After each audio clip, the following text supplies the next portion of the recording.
a mother and daughter who are both successful in their respective careers. Si Miss Pelita has a career spanning for 6 decades. She's a living legend. She is an icon. Diba? And we have with us the daughter who's an actress, host, fitness enthusiast, Miss Pelita Corrales, and of course, Miss Jacqueline Blanco. Hello, welcome. Thank you for having us. This is your new show? Yes. How long have you been doing it? Almost 2 years. How long was the Pelita show? 9 years. 9 years. 9 years. When you were growing up, did you have this idea that your mother is the Asia's queen of songs? Well, I had an idea that she was really popular. beautiful. Of course, Mom, always beautiful. Always beautiful But naman. because we would always Wala go magawa. with my mom to her shows, and I would remember, being squished there kasi ang dami nagpapapirma And kay traveling. mami ko. And, yeah, at a young age, alam ko nang my mom was not a regular mom, at not a regular person, di ba? This is how legendary Miss Pelita is. She's the first Filipino to ever perform at Caesar's Palace. Yes. Oh, my goodness. So, Not kaming because I proud. had the chance to perform with him Here here. ata. Parang she was the front And then half when we ata. were there, he said, oh, I'll take you to Las Vegas. And you believe it naman Kaya kagad. pala totoo, Ma'am, no? Totoo pala. Yeah. When you would sing abroad, nagugulat ba sila when you say you're a Filipina? Kasi you don't look like a Hindi, oo Filipina, nga, di ba? So At when you... that time, Would they okay, think that you were the Filipino, high Ma'am? rollers of Las Vegas were all Spanish-speaking. So that's your advantage because you talked and sang in Because Spanish. I'll do the show, I'll sing 3 in Spanish, 1 in English. And you didn't live a normal life. I can't say I didn't live a normal life because my mom was the type naman that when she would be home and not singing or not it was just as normal as anything could be. So parang, yeah, alam ko when I would go with her, parang it was out of the ordinary, but I never felt my life was not normal because we had so much extended family, my grandmother, my cousins na parang feeling ko it kept me grounded and parang parang may balance yung buhay ko. Let's just put it that way. May showbiz life, may normal May life. normal life, yes. Growing up as a kid. Yes. I think it was harder for me to leave the children because I had to be traveling all the time and they were growing up, And it's very hard to leave when we're 2 years old, 3 years old, but I had to work. You were a career woman. Yeah, so when they were already, if I could bring them with me, I would. Yeah. Yan yung sacrifice ng mga career woman and working mothers. Yes. There are milestones na minsan That's namimiss. right. Namimiss mo, ganun talaga. Namimiss mo eh. because you have to work. Exactly. Even if my dad naman was around, my mom was the one who was, parang siya yung talagang tumayong more nanay and tatay because I was with her, di ba? But really, everything was there. Malapit lang ako where I used to work and everything. But I needed to work because I was alone, working. Kasi nag-separate na kami ng... Bakit po pala hindi nag-last yung relationship with the father of Miss Jackie? But in the beginning kasi, yung family niya, because he was well off. He had his business and everything. It was not the family. It was him.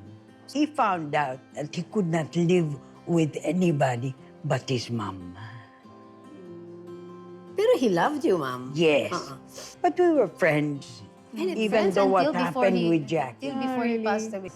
But Jackie was the life of her dad. Actually, he kidnapped her. When for you were 1 month. 1-year-old. Yes. You didn't know that? No. Ano nangyari? No, because every week, sinusundo siya. So that she'd spend the day with her dad. Very nice naman. And then he probably just decided, I'll take her to the States. When I came to pick her up, she wasn't there anymore. They had already left. They were at the airport. I ran to the airport. But I didn't make it. The plane had already left. No? Yeah. So, paano yun? Ilang years 1 kayo? month. 1 month. 1 month. No, I was without Jackie, 1 1 month. month. But since here, I went to the NBI, I went to and they were they brought her back. They were tracking. Parang they were tracking. Ang tawag nga sa akin dati, Tony, is ako daw yung NBI baby. Oo. She became the of the NBI at that time because I was there Every day. every morning Trying to track kung nasa. because we were tracking where he Nung time was. na yun, wala pang Yun na nga, internet. exactly. Walang social Wala. media. Exactly. So, imaginein mo yung Mahirap hirap. talaga. Yeah. Landline lang lahat. Exactly. So the NBI told me the minute she walks out of that airplane with her dad, you know, the first thing you have to do is get her. Yeah. And she didn't want to come to me. She didn't know me anymore, syempre, Don. wala. Alam mo naman, Hirap, mga children, no? they forget. Yeah. Those were the mga chapters in your love life. One chapter in your One life. chapter lang yun, One ma'am. chapter pa One lang lang, yan. sinasabi ko Because sa'yo. there was One also lang. another chapter in your life Which that one, you darling? experienced an abusive relationship. Oh, yeah. Imagine you're Pelita Corrales and then sa bahay, you're suffering. Binubugbog pala. Oo, you're suffering in Ma'am, silence. natatawa ka pa ikaw talaga. You're suffering in silence pala. Hindi But niyo you know, sinabi kahit kanino. It only happened when he had a drink. When he took one sip of alcohol, he became a different person. Eh, paano pag halimbawa may mga bruises po kayo? How do you hide it? Oo. Tapos magsha-show Paano kayo. mo tinatago yun, Makeup? ma'am? Because you see, Jack, what they you- used to would you do put was makeup? cover my face. Ah. Ma'am, Because I grabe ka. didn't want my face to To be, be ano, ano. paano, Like he yun na lang, punches you po. paano pa ako kakanta kung bugbog. Yung relationship mo dun sa mga previous partners Ng na Miss mom ko. Pelita, how was it?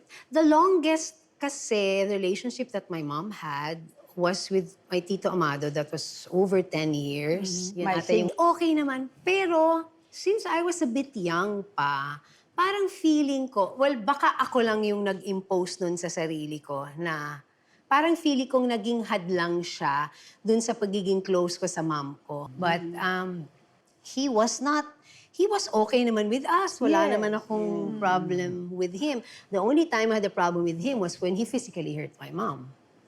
Na-witness mo yun? Hindi ko na-witness pero narinig ko, which I think is even worse because this was the room of my mom and this is my room. And I could just, and my mom's she's always a very positive person. Hindi siya masyadong hihingi ng tulong. Parang kaya ko tong lahat, di ba? Narinig ko dun sa kwarto ko, Jackie, help me.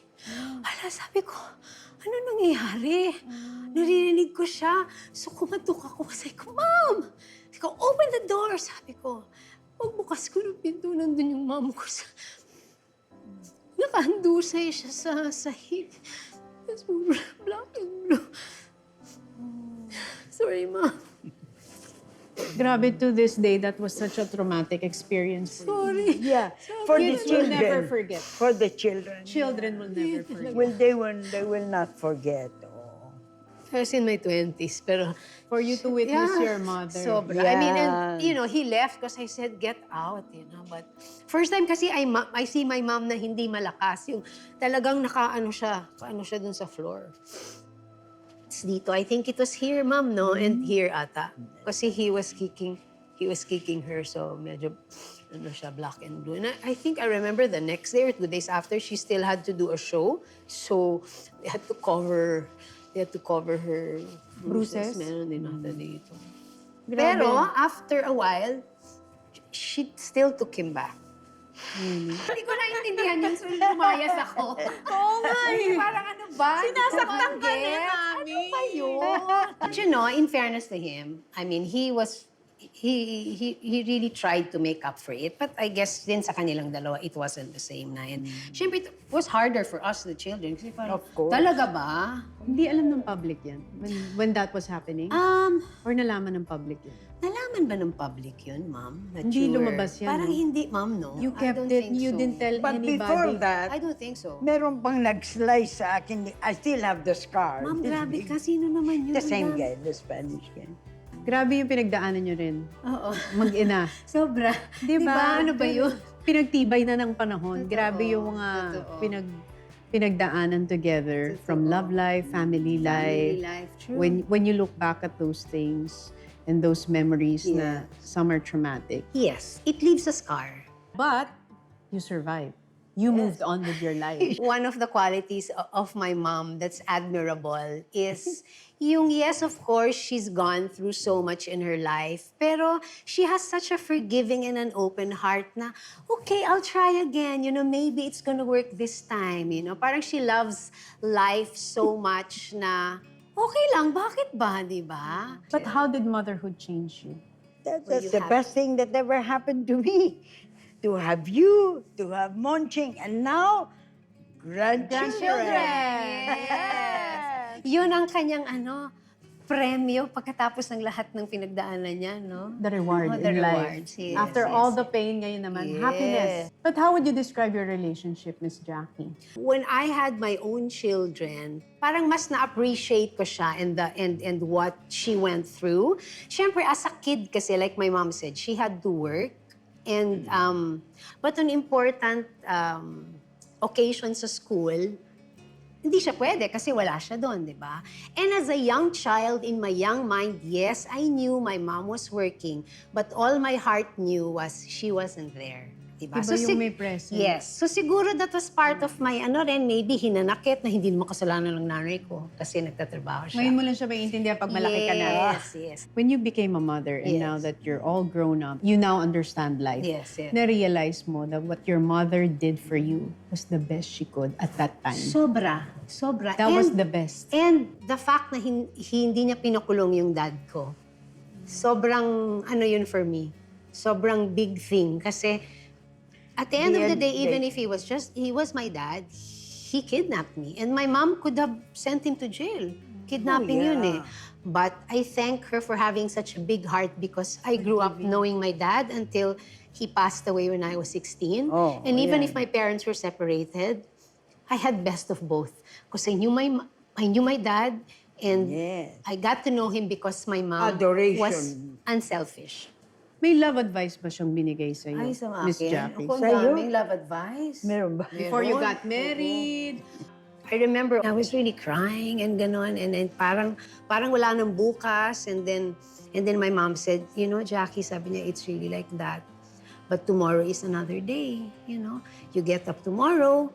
If it's not such a good day, there's the next day. But how will you know if it's a good day if you're not there tomorrow to see how it will be? So, and that's something that I've applied to all the areas of my life, not only in love. Kahit sa trabaho, if you have frustrations, maybe this is not for you. But maybe open another door and that's the one that's for you. So parang na-apply ko siya sa lahat, yung sinabi niya sa akin. take everything parang day by day. Day by day. O parang this too shall pass. Yeah. The happy moments will pass, Exact- the sad moments will pass. And if this is not for you, there's something else for you that God has which is better, diba? Parang everybody has their own path. Let's just put it that way. Was she strict with you when you were growing up? Ah, really? No. I wasn't. No, you were not. Talaga? No, I mean, I don't remember her ever, like my mom never spanked us as children na wala talaga. Pero wala pang phone. My curfew was 12, di ba? So, sabihin niya, oh, you have to, be here by 12. So, syempre, pag nasa disco pa noon, pag medyo quarter to 12, hindi pa umuwi, kailangan mo umanap ng phone. Ma'am, I'm here na. I'm gonna be on my way. Okay lang siya, all right, fine. Mag-aantay lang siya dun sa, may staircase kami. Nandun na siya nag-aantay na dumating ako. Pero hindi niya ako pagagalitan. Basta lang alam niya kung nasaan ako. Ganun. May pressure ba when you were growing up? Kasi di ba you also entered show business. Yes. Tapos your mother is the Asia's Queen of I Songs. know. Paano hinahandle yung ganung pressure? I think ang... And expectations. Yeah. Actually, mahirap. Kasi you will have to prove yourself more. And maybe nga that's one of the reasons why, yes, I did start singing and I still love to sing naman until now. Pero parang mas nag-concentrate ako sa acting kasi I don't think I could ever be as good as my mom in the singing career, no? But along with the expectation, it was also such a blessing to have my mom there when I entered because people were just kinder. The doors just opened more. And that's a testament to how good a person my mom is and how good an artist she is, na parang, ay, mabait yan si Ma'am Pilita. Siguro mabait din tong anak, let's treat her well. Mas lalo pa akong nahiyang magkamali o magmaldita kasi parang hindi pwede. Nag-set na kasi siya. Mahiya naman ako sa pinaghirapan ng nanay ko. Yes, diba? nag-set na siya ng bar. Yes. Ng professionalism, Yes. ng pakikisama. Pero pagdating sa boys, meron ba siyang boy na ayaw for you? Like, may nanligaw ba sa'yo na sinabi ng mami mo, I don't like that guy for you? Warning lang. Yung Na ayaw kay niyo? Kay Martin, Yun. no? Well, Ayaw mo? Hindi, kasi related. pinsan kasi kami eh. Talaga magpinsan? Yes. Second Conchita cousin. is my first cousin. Which is, what sabi nila, Ano yung mga pwede teenage daw. years? Pwede daw. Siguro Or 90. 20s na? Ngayon, mga ganon. 19, 20s 20. na. But kasi with Martin and I, since we didn't grow up together, Yeah. of course, we knew we were related. But he grew up in the States and we always had crushes on each other when we were much younger. So when he arrived here, parang it just became so automatic. Pero syempre, but she was not the type na namang hindi pwede. Pero nagsabi lang na maybe things will be a bit more difficult. And yeah, it was difficult after a while because... What with the father of your children, kay Mr. Ricky? Ay, gustong-gusto niya si Ricky. Even my lola, sobrang love nila si Ricky. Even Abu. Oh, Abu yes. loved Ricky. Oh, Oh my oh, gosh. definitely. Yeah. So how was it nung hindi nag-work out yung relationship? Siyempre sad. At the same time, a failure kasi of anything, whether it's a love relationship or a business relationship, you always think of what you did or what you didn't do. So that's why the relationship didn't work out. It was difficult, especially for the children. Was there a part of you na when you became a mother, na-realize mo, ay, parang this is my mom. Ganito ang nanay ko. Parang na-apply mo sa mga kids mo. I think if there's anything siguro na ginagawa ko, na ginawa nung mom ko, is yung patience niya with me, na binibigay ko rin yun sa mga anak ko. Kasi syempre, having 3 children, each child is different. May isang mas madaling kausapin, may isang may konting paltik at times, may isang, di ba? Iba-iba sila. Oh, iba-iba sila. Iba-iba. But nagamit ko yung patience ng mom ko. I would close my eyes and put myself in her shoes. What did she do on those days that she was knocking on my door and she would say, Jack, do you wanna come down and eat? No, ma'am, I'll stay here na lang, I'll study pa, di ba? So, nilalagay ko yun sa sitwasyon when I'm with my children na yung, oh, how are you? Okay, I'm okay, ma'am, but you know, I just wanna be by myself. I don't wanna talk about it. Yeah. So sinasabi ko na lang, Jack, be as patient as your mom was with you. Try to extend a little more, di ba? So, yun ang nagagamit ko. Kanina we were talking about it. You said something Yeah. really nice. Yeah. That you appreciate her more. Yes, yes. And the one thing that you really appreciate about your mother is? The one thing I appreciate about my mother is she is very selfless. She will do everything not only for me, but for my children, for my grandchildren. She never stops reaching out. Every day she calls me, Jack, how are you? Are you okay? Do you need anything? I'm just here. Every day, that's what she says. And that for me says that my mom will always be there for me no matter what. Kahit na siguro mali pa ako, kahit na magkamali pa ako, kahit i-judge pa ako ng buong mundo, my mom will always be there ready to accept and forgive me.